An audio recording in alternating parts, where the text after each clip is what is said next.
What's crackin' Eggheads? This is Ashleigh Bonner, founder of the indie educational video game studio Electric Egghead, and I am in the 5th month of Thomas Brush's Start a Game Studio in 12 Months challenge. I am learning code. I did learn code last month, and you're supposed to change every month, but I'm learning so much and I'm enjoying it, learning code C++ so much that I have pushed it over into February of 2020.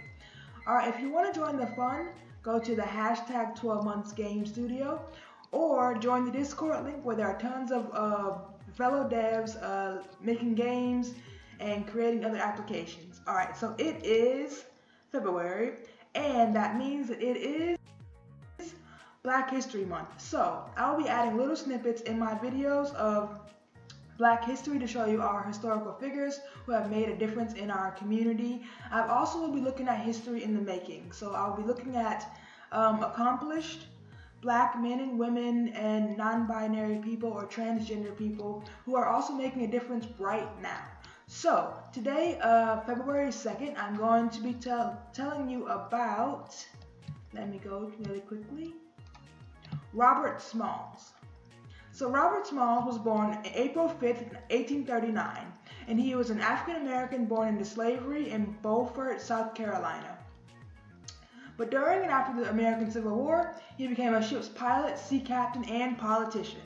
So during that time, he freed himself, his crew, and all of their families from slavery on May 13, 1862, when he led an uprising aboard a Confederate transport ship, the CSS Planter. And that was in the Charleston Harbor, and it sailed north to freedom. So what did that do really? It of course freed them, but it also helped persuade President Abraham Lincoln to accept African American soldiers into the Union Army. So also as a politician, Robert Smalls authored state legislation that gave South Carolina the first free and compulsory public school system in the United States. So Robert Smalls, thank you for all you did. I appreciate all of your effort and all of your fighting to help bring equality for our community. And this bio was via the Atlanta Black Star. Alright, thank you for watching. Thank you for enjoying this Black History Month little snippet and learning about Robert Smalls. Alright, so let me get into the video. Alright. I also want to do one more quick little thing. The music you're hearing is by David Fesliyan at fesliyanstudios.com. That's F-E-S-L-I-Y-A-N studios.com. Also, I'm using Mike Dane's 4-hour tutorial on YouTube, and that is, he is the founder of Giraffe Academy. This will be a quick video, just about 15 minutes, and then I'm going to go ahead and get off. So, today I am learning about pointers. These are just, as you can see, pointers are memory addresses in the RAM. So, let me just pause for a second, and because what Mike Dane actually showed was how to do comments in C++. I'm sorry, in C++ and in the C++ language. So, let me just show you that real quick before I go too far. If you do 2 forward slashes, this will give you a single line comment. So this will just do one line. And then once you go here, it'll go back to regular code. These can be before and after code. So cout main or whatever. And then you can put a single line comment. Now it's really great for whether your comments are single line or multi-line. Make sure they're pretty descriptive of what you actually are trying to say. You know, whether you are commenting a piece of code that you want to explain a little bit, or you're leaving yourself a message for the future, just make sure it's descriptive and it's understandable by you and other devs or someone else reading your code. Just like what I try to do is I think in 2 days, will I know what this meant? So try to think of it that way. In the future, will your comment actually be helpful to you or any other devs? And if you put like, I don't know, like VIP comment, you know, like very important comment, And then like 2 days later or a week later or months later or even years later, when someone's looking at your code to try and fix it or to try and figure out what's going on, they'll see, oh, VIP comment, but they'll be like, why? Of course, they're like, why? Why is it very important? What does it do? What happens if you remove it? How many things will it break? So that is a single line comment, and it's done with 2 forward slashes. Now, another comment is the multi-line comment, and this is done with a forward slash and an asterisk. And what Visual Studio has just done is it has finished the second part of it. So this forward slash asterisk is the beginning of a multi-line comment. Oops, not comment. And you can just put multiple comments on the same line. And as you can see, they're a different color than the actual code. So this will allow you to write longer comments or things like that. Just put a forward slash asterisk to begin it, and then to end it, do a asterisk and then forward slash. So this is the beginning right here. That's the beginning right there. And this is the end. And then after that, you're going to just have regular code. So that's a great way to do that. All right, so that's a little bit on comments. And so you know how to do those now. As I said, it can go after code. But anything after these forward slashes, these 2 forward slashes, will all be a comment. So your compiler won't run it. It will just skip it, and it's just for like human eyes, and for devs and for anyone reading your code. So just make sure it's very well documented. Make sure it's clear. Make sure you say why did you write the comment, and what were you referring to?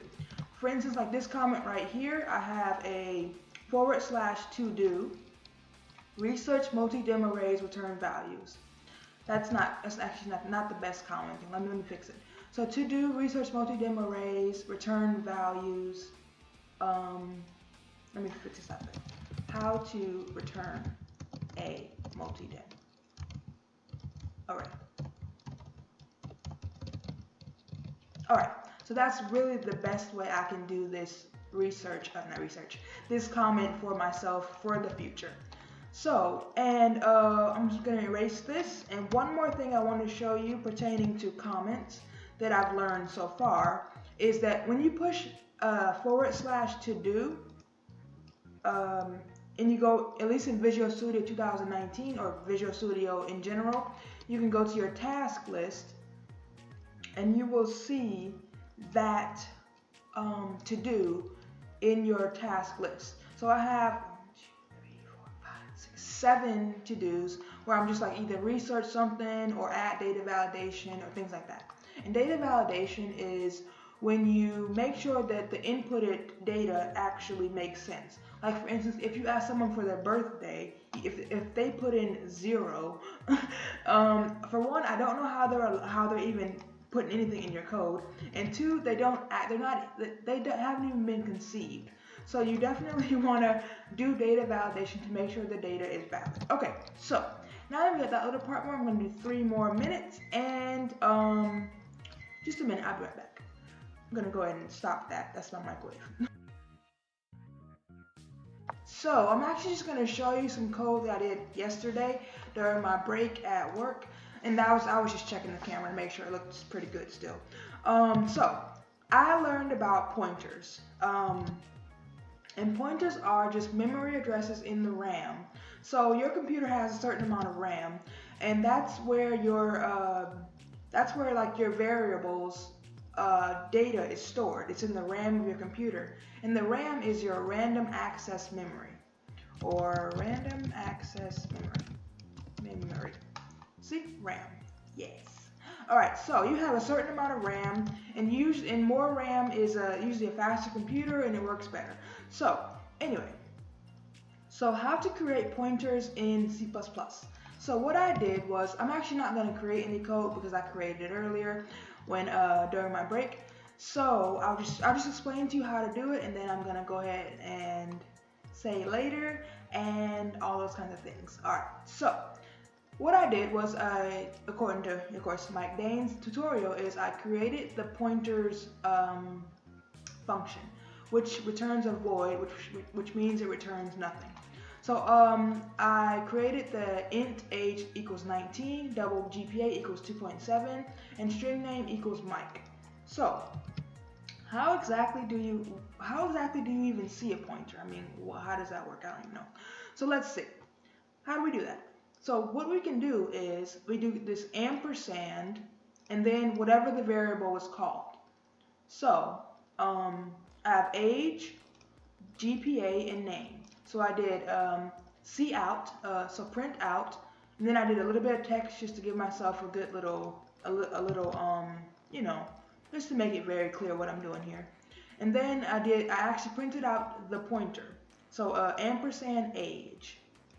This will point out the exact memory address where your variable is stored in your computer. And then I also printed out the GPA variable, ampersand GPA, and the name variable, ampersand name. So when I run the code, pressing F5 in Microsoft Visual Studio, I'm going to go ahead and show you that real quick. So I'm going to push F5 to start with debugging, and this code should run because it ran earlier. So let's give that a second. And all right, and here they are. Actually, let me just make this a little bit better.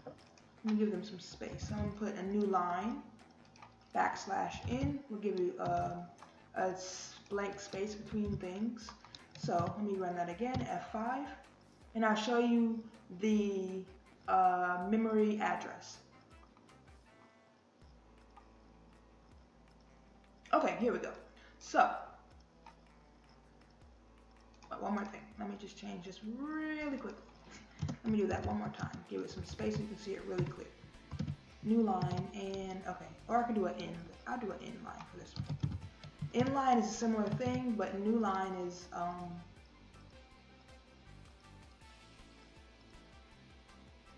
they're similar, but they're different in some way, but I'm not sure how. So let me just show you this really quickly. And again, I hope you're having a good day, and if you aren't, I hope you're having a better day. All of the work that you're doing, you are worth it. Whatever you're doing, whatever you're working on, keep doing it. You're worth it. It's worth it. Contribute your difference. I'm actually going to change the motto of my studio to contribute your difference versus create. Well, I guess we could just have that different one. Anyway, doesn't matter. Let me just show you this real quick. Pointers. Okay, so the pointer to the age variable is this number. It has about 8 characters. And this number is where the exact 19 age variable is located in my computer. And the GPA variable is located in this computer, and the name variable is located in this computer. It's located in this random access memory location. Now the cool thing about that is if I run this again, those numbers are going to change because it's randomly accessing this location. So I'm going to run it again, press F5, and you'll see that the numbers are different. Oops. The numbers are different. Yes.